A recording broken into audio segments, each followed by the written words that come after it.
제가 오늘 소개할 인물은 웨인 후이젠가라는 기업인인데요. 아마 들어본 적이 없을 겁니다. 혹시 미국에서 80년대 말부터 90년대 말까지 거주한 적이 있는 분들은 블록버스터라고 하는 비디오 대여점을 아실 텐데요. 블록버스터를 만든 사람이 바로 후이젠가랍니다. 후이젠가는 서로 전혀 관련이 없어 보이는 세 개의 산업 분야에서 각각 회사를 설립해서 이들 모두를 미국 500대 기업으로 키운 유일한 사람이죠. 뉴욕 주식시장에 6개의 기업을 상장시킨 유일한 사업가이기도 하답니다. 그리고 한때 취미생활로 프로스포츠 구단을 인수했는데요. 미식 축구, 야구, 그리고 하키, 프로리그 분야에서 각각 프로팀을 인수해서 구단주로 활동하기도 했는데요.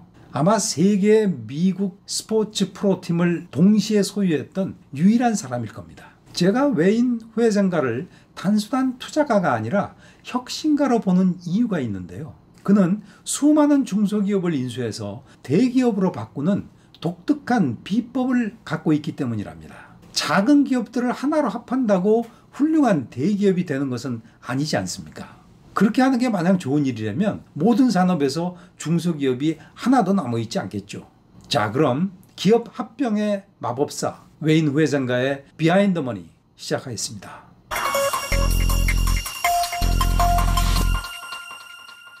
후이젠가는 1937년 시카고 교회에서 태어났는데요. 그는 네덜란드계 이민 3세로 생활 수준은 중산층 정도로 살았던 것 같습니다. 15살 때 아버지가 사업 때문에 플로리다로 이주하게 되면서 플로리다주 포트 로더데일이 후이젠가의 미래 활동 근거지가 되는 곳이랍니다. 참고로 포트 로더데일은 미국의 베니스라고 불리는 아름다운 도시랍니다. 후이젠가는 공부는 별로 취미가 없었는지 대학 2학년 때 자진해서 중퇴를 했죠. 그리고 잠시 방황하다가 쓰레기 수거 회사를 설립하게 되는데요. 1962년 그의 나이 24살 때 포트 로더데일에서 중고 트럭 한 대를 갖고 초라하게 시작한 회사랍니다. 제가 추정하건대 쓰레기 수거 사업을 시작한 이유는 그의 할아버지가 예전에 시카고에서 조그마한 쓰레기 수거 사업을 했기 때문에 익숙한 사업이라고 생각했던 것 같습니다. 당시만 해도 쓰레기 수거 사업은 전형적인 중소기업형 산업이었죠. 트럭 한 대와 건물주와 계약만 할 수 있으면 누구나 시작할 수 있는 사업이었죠. 그런데 후이젠가는 생각이 좀 달랐던 모양입니다. 그는 사업을 시작하고 얼마 되지 않아서 공격적으로 경쟁 쓰레기 수거 회사들을 인수한답니다. 결국 그는 1971년 사업을 시작한 지 9년 만에 웨이스트 매니지먼트라고 하는 자신의 쓰레기 수거 회사를 뉴욕 주식시장에 상장하게 되는데요. 그는 이 과정에서 133개의 중소 쓰레기 수거 회사를 인수했다고 하더군요. 19개 주에 진출해서 6만 개 기업과 60만 명의 거주민들과 쓰레기 수거를 대행하는 계약을 체결했고 매출액 규모도 1,000억을 넘어섰죠. 최근 웨이스트 매니지먼트는 매출액이 25조 원이 넘는 세계 최대 폐기물 관리 회사로 성장했고요. 바로 이 회사는 후이젠가가 미국 500대 기업으로 성장시킨 첫 번째 기업이랍니다. 후이젠가는 웨이스트 매니지먼트의 성공 비결을 자신의 근면 성실 때문이라고 밝혔다고 하는데요. 당연히 근면 성실했겠죠. 하지만 제가 좀 추가 설명을 드리죠. 당시 쓰레기 수거 사업은 아무도 하고 싶어 하지 않는 사업이었을 겁니다. 특히 다른 선택지가 있는 사람이라면 더욱 그랬겠죠. 당시에 쓰레기 수거 사업을 하고 있던 사람들은 먹고 살기 위해서 어쩔 수 없이 하고 있었을 겁니다. 하지만 후이젠가는 대학까지 다닌 인재였고 그의 조부가 예전에 쓰레기 사업을 한 점, 그리고 대기업을 만들겠다는 그의 야심이 웨이스트 매니지먼트 성공에 중요한 역할을 했을 것이라고 저는 생각한답니다. 그리고 더 중요한 포인트가 있는데요. 후이젠가는 80년대 중반 웨이스트 매니지먼트 경영이 어느 정도 안정화되기 시작하면서 회사를 전문 경영인한테 맡기고 다른 사업을 물색하기 시작하는데요. 웨이스트 매니지먼트에 그냥 안주하지 않고 새로운 것을 창조하고 싶었던 모양입니다. 하지만 이때부터는 자신이 직접 회사를 경영하기보다는 투자자의 역할에 보다 많은 시간을 쓴 것 같은데요. 어떤 한 사업으로 돈을 많이 번 사람들이 보통 그렇게 하죠. 그렇게 시작한 두 번째 사업이 비데오 대여점 사업이랍니다. 1985년 댈러스의 한 사업가가 블록버스터라는 이름의 비데오 대여점을 설립했는데요. 장사가 좀 잘 되었는지 꾸준히 점포 수를 늘려나가고 있었죠. 지금은 넷플릭스와 같은 스트리밍 서비스로 영상 콘텐츠를 보는 것에 우리는 익숙하죠.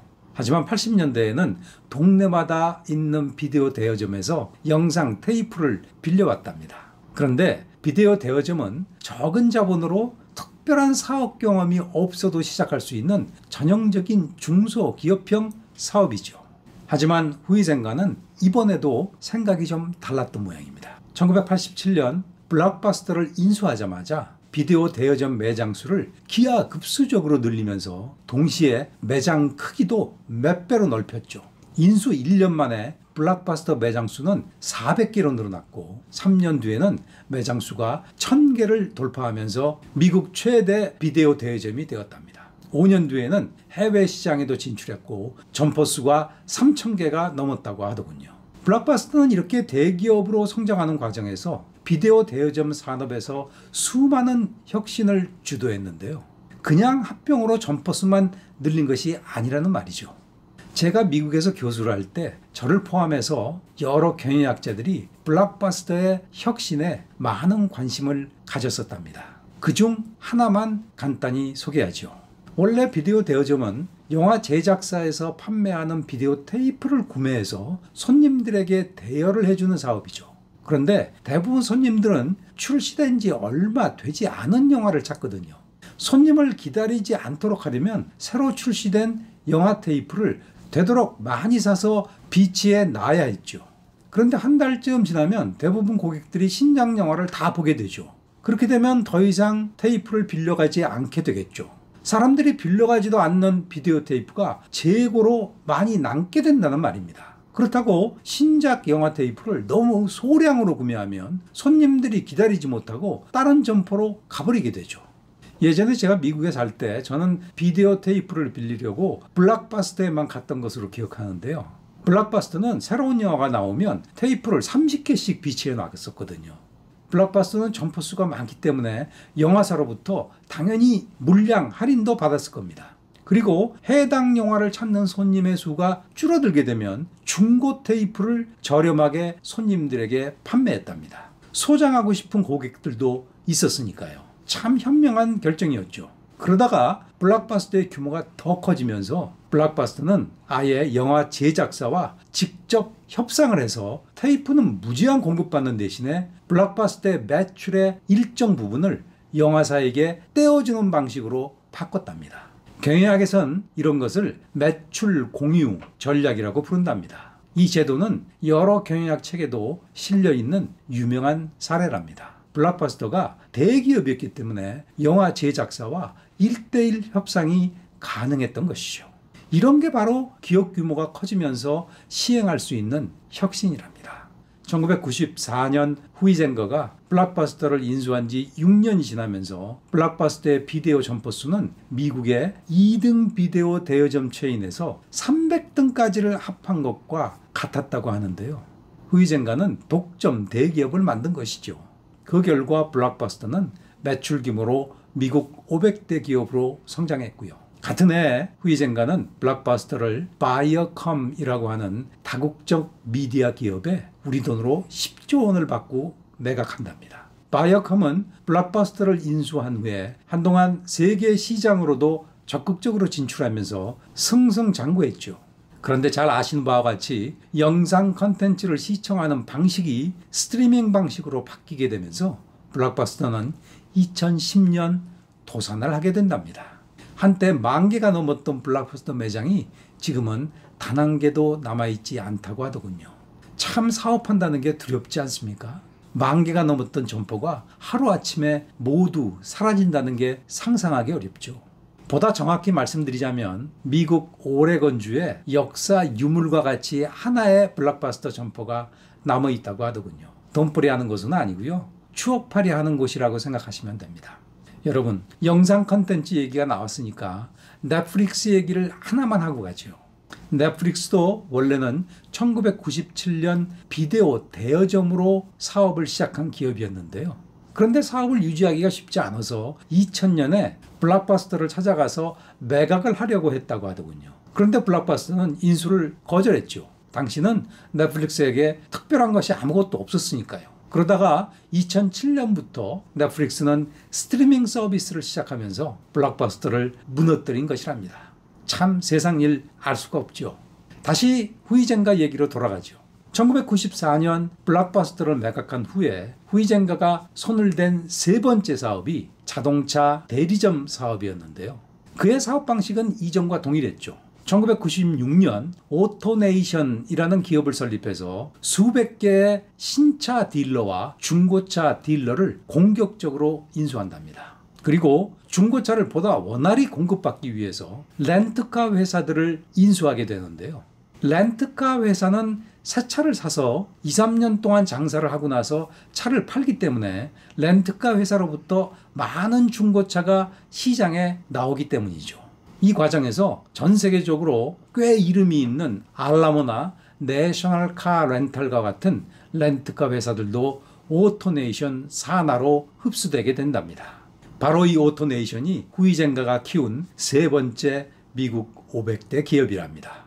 이 시절부터 언론에서는 후이젠가의 네 번째 사업이 무엇일까 하는 기사가 많이 나왔는데요. 하지만 모든 사람의 기대를 저버리고 그는 더 이상 열정적으로 사업을 하지 않은 것 같습니다. 나이가 환갑이 넘은 것도 영향을 미쳤겠죠.